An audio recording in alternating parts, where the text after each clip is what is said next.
Morning, viewers. Today we have Mr. Subir Chaki, MD and Executive Director, Kilburn Engineering Limited.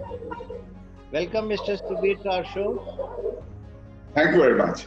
Here, your profession. I understand Kilburn is into drying solutions, and they have done some leading edge work in drying solutions. Kilburn Engineering Limited is in the chemical industry. They provide, Kilburn provides drying solutions for a wide range of industries, starting from oil and gas.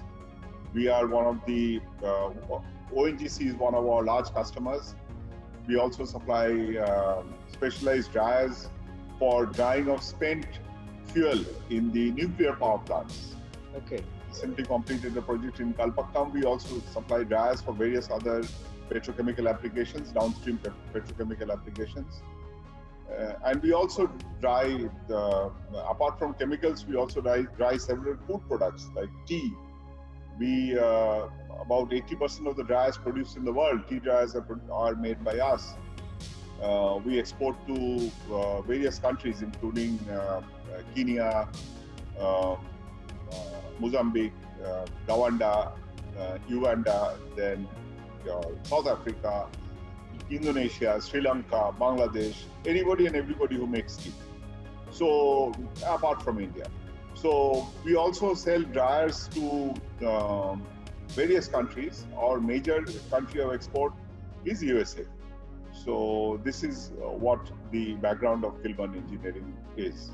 Kilburn grew by almost 35%, a little more than 35% last year, between 17-18 and 18-19. But if I have to say that this is the growth trajectory, that would be an overstatement, because we could capitalize on certain things which were what I would call as low-hanging fruits. So which we could capitalize on them and grow. So the growth path, so we've grown to 145 crores last year. This year we should be touching anything between 155, 160 crores. That is the growth path that we are planning. So what's the current ratio of export and domestic business? I'm sure you're doing a lot of domestic business as well. So out of this 145 crores, how much is domestic and how much is exports? Roughly about 35% is exports. Considering you have such a vast experience, can you guide us? What are the key mistakes which need to be avoided in an export-import business? Typically, while addressing the export market, keeping abreast with what is happening in the export market is always a very big challenge. So that's something which in the domestic market you come to know about what is happening through various associations, forum, etc. But when you get into beyond the boundaries, then the world is huge, it's wide open. So then keeping abreast with what is happening is something which people lose track, and that's what we lost track as to what was happening, where the demand was coming. So by the time we I think we could have done far better had we been able to take those initiatives maybe 3 years earlier.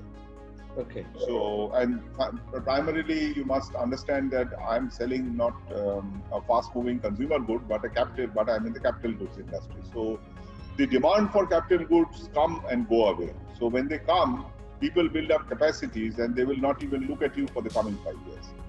So one has to be really, in an FMCG industry, it is not like that. You sell a toothpaste, the person will require a toothpaste after 3 months.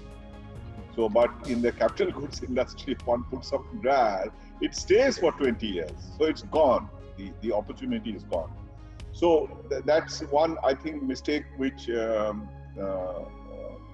we made and which should have been avoided. We should have been much more well informed. What I'm highlighting are very costly mistakes. I mean, the first one which I said is a costly mistake. The second is where costs add up, is that in an export industry, you have no opportunity to retrieve from a situation. That means if a motor burns down, there is nothing that you can do other than send a replacement back from India. But if anything fails, then you have to send people, and that becomes so costly at times.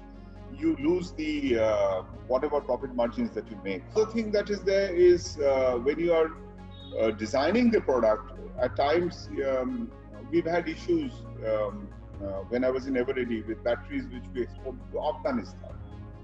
Now, we were not careful about the harsh temperatures. Okay. So the products were fine in India, were fine in almost all parts of the world. But it became brittle, it miserably failed when we sold over there. Failure can be fatal. It's not costly, it can be fatal.